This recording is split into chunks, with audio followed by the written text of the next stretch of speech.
Hello, Internet, and welcome to an even weirder move. Today I'm going to be talking to you about the just bafflingly named and themed Hot Tin Roof from Mayfair Games. This is, for some reason, named after the Tennessee Williams play based solely on the fact that it has cats in it. And also, all over the box are these really lame things. A cat-filled adventure game, and it's a fantastic, furry, feline fun. None of which are the cat puns that I would expect. There's not a cat astrophe in it anywhere. There's nothing about clawing your way to the top or this being a head-scratching puzzle. Paw. You just, by talking randomly, you'll probably come up with better cat theming stuff. The art is pretty nice, but in general, the whole kind of catness of it is, I don't know, kind of preposterous. Anyway, the game's actually pretty cool, so I'll show you a little bit about how it plays and tell you why I think it's a really good light Euro game. Something that I don't think I've seen a lot of recently. So, yeah, let me get to the board and I'll come back to my talking face, and then you'll have some more face talking time. Alright, so here we've got the setup for a game of Hot Tin Roof. Pardon the little damage to my board. I don't know if you can see that, but I was some kind of barbarian. The board that I got wouldn't lay flat, and I did a bad thing to it. But that's okay. It's fine. It's just my bad. Man. Anyway, so the way the game's going to be set up is everybody's going to start with some money here. These are not money, but they are. They're actually little sardine cans, so that's pretty cute. The object of the game is for you to get your pairs of cats onto the board, and these cats are really just the best things in the whole world. You got a little sitting cat. Oh man, look at that guy. I ain't blocking him. There, that's pretty cool. And you have like a even more sitting up cat, laying down one, I guess. I don't know. You got these cats, and so you have a pair of each of those guys. Your goal is to bring your cats together on the board as many times as you can. Every time you do that, you're going to get one of these big fish over here. There's going to be a number of those set out depending on the number of players. When all of those are gone, the game's going to end, and whoever's got the most fish, is going to win. Each of these is worth 10 fish points, and each of these cans of sardines is worth 1 fish point. Now, this is one of those games where on your turn you have something extremely simple you're going to do. First thing you're going to do is ante up. You're going to take 5 of your dollars and put one of them in each of these little buckets down here at the bottom of the board. And those buckets represent the actions that are available for you to take. Now, the first 3 here are location cards, and these are actually, for some reason, really nice thick tiles. If you pick one of these, you'll take all of the money on that space, add that to your stock there, and then you'll put your cats out on the 2 spots on the board. Now, they're actually named alphabetically, so Bromleys and Newmans are B and N. So I would take one pair of my cats, put one of them on B, up, and the other one on N, up, and so that's where they're going to start. That's the first action I can take. Whenever I take a card, I'm going to keep that in front of me. The card is replaced by another one from the deck, and the next person can take that action, although now there's not going to be very much money on it, as you can see. So every turn, like I said, you're going to ante up. And so the actions that don't get chosen for longer and longer are going to be worth more and more, which is pretty neat. So I can choose any of these 3 action cards, and those all work the same. I can also choose to place a catwalk on the board. Every player's got, I think, 6 of these. And as you can see, they have the number 1 written on them, which is how many fish someone has to pay to cross it. It's like a toll bridge, basically. And when I take that action, I'll take all the money that's on there. Put this somewhere on the board. And now you'll see that there's these gaps in the paths where the rooftops actually become streets. You can't go over any of those until someone's built a catwalk there. If you build a catwalk there, it's free. If someone else builds a catwalk, you'll have to pay them $1 to go across it. So I could build that there because it's kind of in the middle of the board, and maybe I think people will use that a lot.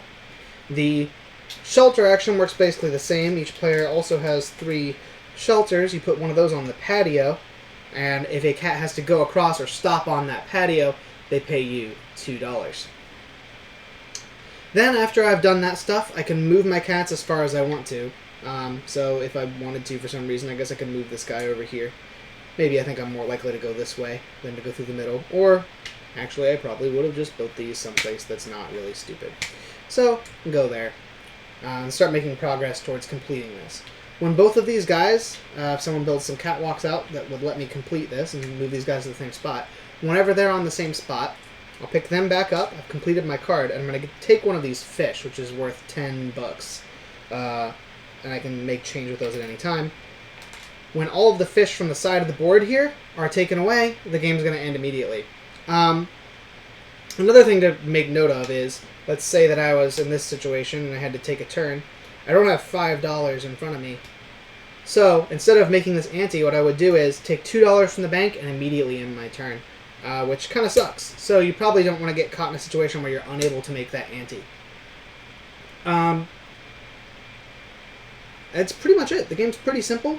You're just trying to build these little pieces of infrastructure in places that are good for you and hopefully also useful to other people so that you'll be able to profit a lot off of other people putting cats, mushing them together from far across the city. Yeah, so... Oh, there's actually a really crucial thing that ruined me the first time I played this game. At the end of the game, when someone takes that last one, if you have cats out on the board, everyone gets basically one more turn to bring them together immediately for no reward. If you can't bring them together, if it's not possible, like you can't pay for it, or you don't have the infrastructure necessary to bring them together, you lose $15 to the bank. Or 15 fish, which is a giant number. So it kind of punishes you for overcommitting to the board if you're not able to sort of predict when the game ends. Yeah, so that's it. So let's go back to my talking head, and I'll tell you what I think of this game a little bit. So that's Hot Tin Roof, the game by Leo Colovini and Mayfair Games, which, like the phrase "cat on a hot tin roof," has got cats in it. Yeah, so there's that. Okay, so I'm going to recommend this game. I'm going to tell you that you should play it, and you should probably buy it. But before I do that, I'm so annoyed by a couple of things. So just let me explain the things I'm annoyed by, and then I'll get on to telling you why that you should get the game anyway, okay? So, okay.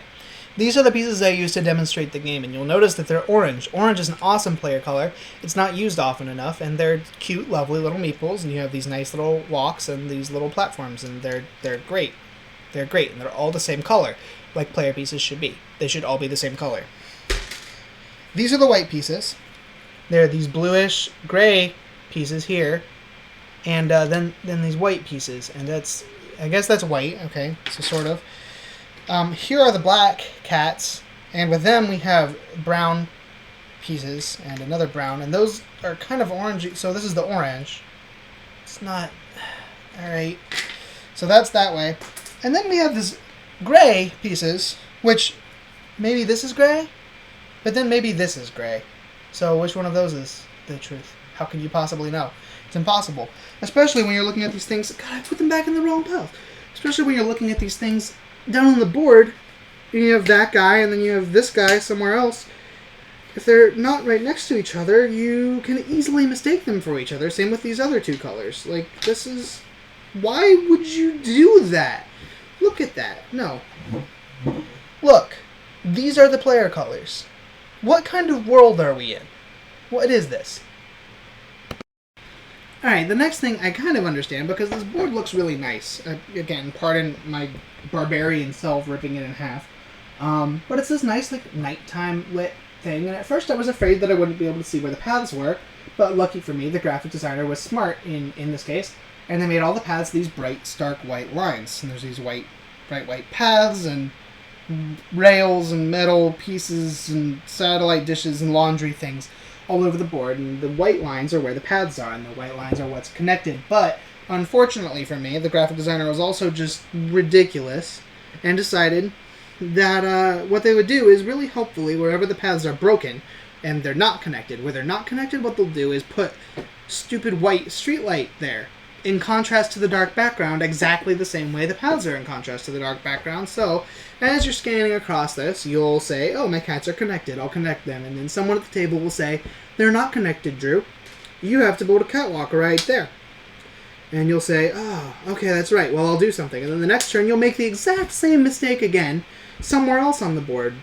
Just a little bit down the line. Okay, well, I built one there. Now that's not connected. I built one there. Now, are they connected? They are, actually, this time. That's fantastic. But you can't tell at a glance, and in a game that's all about connecting routes together, if you can't look at the board and tell if a route's connected, it's annoying. It's really annoying. Why? Why did you do it? Like, you could have sacrificed a bit of this lovely moonlit atmosphere to just tell me why and where I need to actually build my stuff in order to get my cats together. I just need to connect my cats. It's all I want, game. You just need to connect your cats, you might tell a new player when you're trying to teach them Hot Tin Roof and use it as a gateway game to get people into the hobby. Yeah, just connect your cats. And so you told them that they should connect their cats. You told them that was the point of the game. And it's not a lie.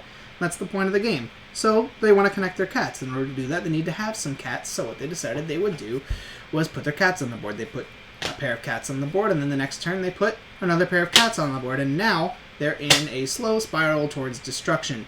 Because now that they have both of their pairs of cats on the board, they can't take any of the first 3 spaces actions, because all of those are putting more cats on the board. So all they can do is build a catwalk or build a shelter. And now that everybody at the table knows that that person has to build a catwalk or build a shelter, they would be hilariously wrong to leave any money on there ever. So they just never leave money on there. So that player is going to be taking $2, maybe $3 off of catwalk or shelter on their turn. So a net gain of -2 or -3 to build a catwalk or shelter of their own somewhere on the board, which isn't so awful until you realize that that player's cats are already on the board while the other players are free to kind of go wherever they want, and they would be silly to ever do anything over in the area where that player already is. So they're going to force that person to choose between building their catwalks in order to save themselves from the hopeless despair spiral jail that they've put themselves in over here, or they can try to cling to the idea of doing something useful in the game and put their catwalks over here on this side of the board where everybody else is having fun and scoring a bunch of points, and every time that they score a bunch of points and get one of these fish, that person's going to get a trickle of a couple of points in, while their own cats languish abandoned and helpless on the rooftops where they will never escape from, because why would anyone ever build anything over there where you put all your cats at the beginning of the game? You dummy. You fool. Why would you have done it? And they'll say, I just wanted to connect my cats. That's all I wanted. Alright, so I know I just spent like 5 minutes telling you all the stuff that this game does wrong, but now I'm going to tell you should buy it anyway. And here's why. This game does something a lot of recent Euro games, in my mind, haven't done, and that's focus. This game knows how to focus. Leo Colovini's games often have some kind of mechanism where you're going to score whenever another player scores, or you get to choose when other players score. This game has the most distilled version of that I've seen, which is just this little bridge token, right? You place this down, and it's free for you to cross it, and it costs $1 for anyone else to cross it. But every time you take that extremely simple action, pick up the money, throw that on the board, you have to think about how much money is it going to save you by being where it is, how much money is it going to save you by blocking other people from being where it is, how much money is it going to make you by other people crossing it, and how much money is it going to make you just to choose that action, because every single action has a pile of money on it that's going to shift, it's going to grow and shrink as different people do things. So the incentives to do each of the things in the game are constantly changing. So off of a very simple framework, you have a lot of chunky, chewy decisions to make, which is awesome. So this game knows what it wants to do. It wants to have you evaluate how much this is worth to you versus how much it's worth to other players. And it knows how long it wants you to do it for. The game lasts 30 to 45 minutes. It says it might last 60 minutes on the box, but I think if it lasts 60 minutes, you're playing with either stuffed animals or calculators. There's a little bit of chewy math stuff that can happen in the game, but the paths aren't very complicated and the calculation isn't very complicated, so it's about as much depth as I want a 30 to 45 minute game to have. At the beginning of the game, you can make some moves. The game lasts long enough for you to see the impact that those moves had into the future and have it be kind of satisfying. Like, oh, I built that there and it was a great idea for 30 or 45 minutes. And then by the time when you can figure out who's going to win the game's over. So you don't have to sit there like languishing and be like, oh my god, I have to figure out how this game's going to end. No, it's over. It's 30, 45 minutes. It's done. It's just really good. It's an awesome little snack chunk bite-sized gaming thing. It's a really great filler. And it's actually a filler that a lot of filler's kind of a backhanded thing to say to a game a lot of the time, because you're kind of saying, oh, this is in between real games, right? A lot of filler games are things that I would break out if I have like an hour in the middle of the day and I want to play a game, and this is one of those things. If you've got family or roommates, you want to play a game, everybody's got like an hour to spare, this is a great thing to pull out, because A, it's easy to teach, B, it's easy to remember, so you don't have to like reteach it when people are playing it, and it's not going to overstay its welcome. But the decisions that you're making are interesting enough to keep you involved, and the game lasts long enough for you to see their impact. So, I don't know, it's just really focused on what it wants to do. It does that really well, and that's something that I think is really respectable. So, despite the silly title and the bad cat pun-ish word thing on the front, and the annoying component issues, and the potential for new players to throw themselves down a well and break both their legs, I still think this is a great game. It's going to hit my table a lot. I don't want to be unfair. It's going to hit my table a lot because I have a lot of times when I need to fill about an hour with gaming, and I want that to happen, and this is a nice hour chunk of gaming. But that's not the only reason. It's also really satisfying to play. I don't know.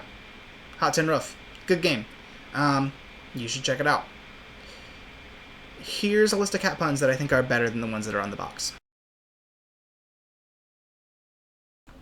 Oh, by the way, this game doesn't play with 2, and there's a variant on Board Game Geek that people said that you should try and play it with 2 that way. Don't do that. It's a bad idea. It doesn't work very well.